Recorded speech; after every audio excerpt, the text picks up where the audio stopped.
Au Liban, Saad Hariri est de retour à la primature. Il y a un an, il avait démissionné du poste de Premier ministre sous la pression de la rue. Il a été désigné hier par une majorité de 65 députés. Et aujourd'hui, il a la lourde tâche de former au gouvernement, mais aussi de mener à bien les réformes tant attendues par les Libanais. Pour analyser ce retour de Saad Hariri à la tête du gouvernement, on rejoint en direct depuis Beyrouth Sahar Al-Attar, rédactrice en chef du magazine économique libanais Le Commerce du Levant. Bonjour Sahar Al-Attar. Bonjour. Alors le Liban traverse une grave crise économique marquée par notamment l'effondrement de la monnaie nationale, les restrictions bancaires inédites, des services de base en déliquescence. Aujourd'hui, la moitié de la population vit dans la pauvreté.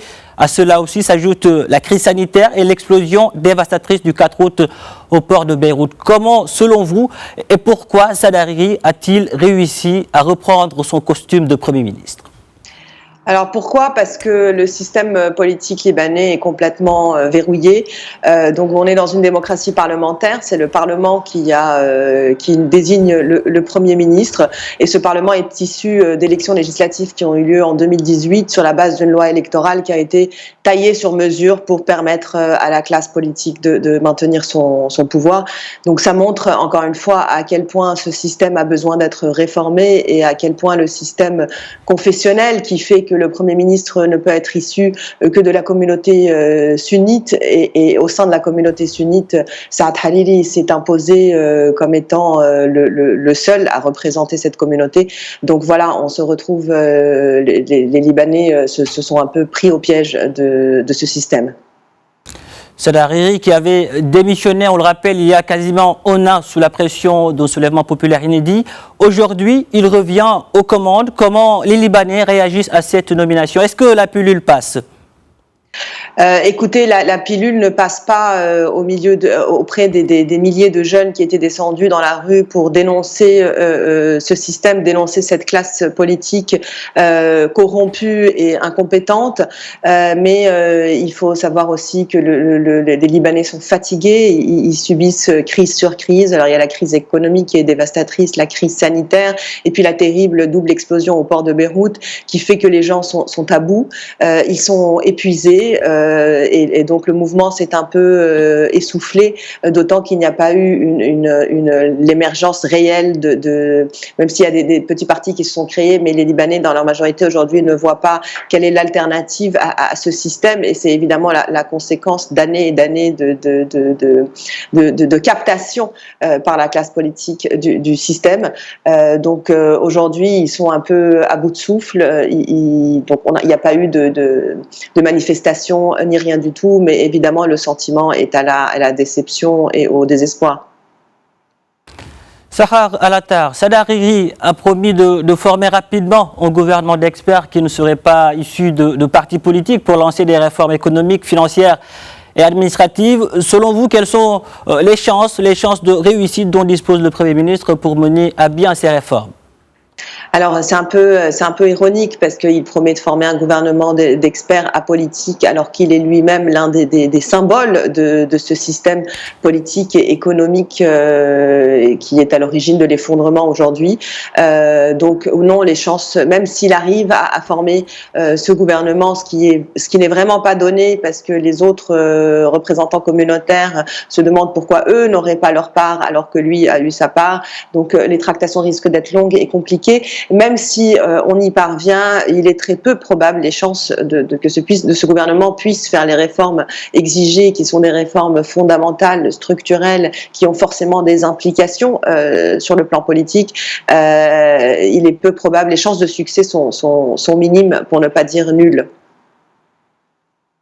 Alors que les défis qui attendent le nouveau gouvernement sont colossaux, le processus de négociation entre le Liban et le Fonds monétaire international lancé en mai en vue d'un plan de sauvetage d'environ 10 milliards de dollars est aujourd'hui au point mort.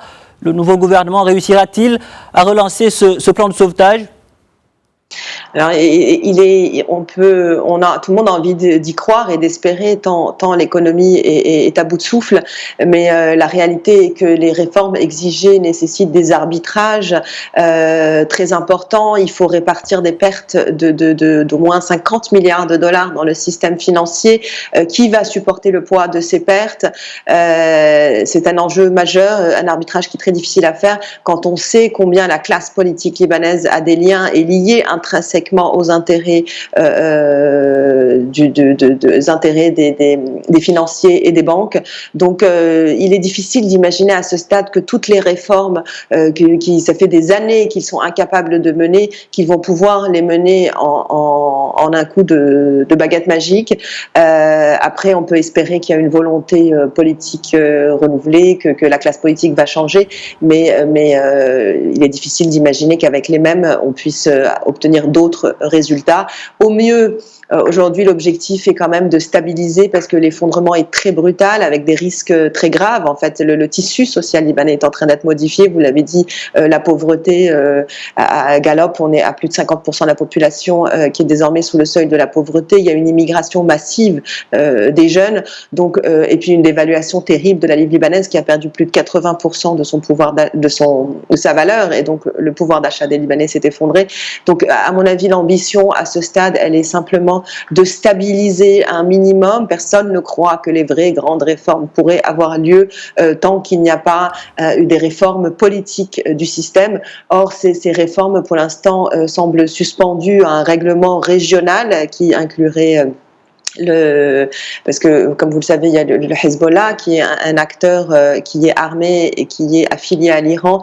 Donc tout le monde a les regards un peu tournés vers les élections américaines et ce qu'il adviendra de ces élections, et la possibilité qu'il y ait un règlement régional entre les États-Unis et l'Iran, et dans lequel le Liban ferait partie d'une des cartes qui seraient sur la table de négociation de la côté de l'Iran. Donc voilà, pour l'instant, on a du mal à imaginer un changement fondamental du système politique libanais, avec une classe au pouvoir qui s'accroche et qui continue d'espérer que le salut viendra d'ailleurs et non pas d'elle. Sahar Al-Attar, merci d'avoir répondu à nos questions. Je rappelle que vous êtes rédactrice en chef du magazine économique libanais Le Commerce du Levant. Merci. Merci à vous.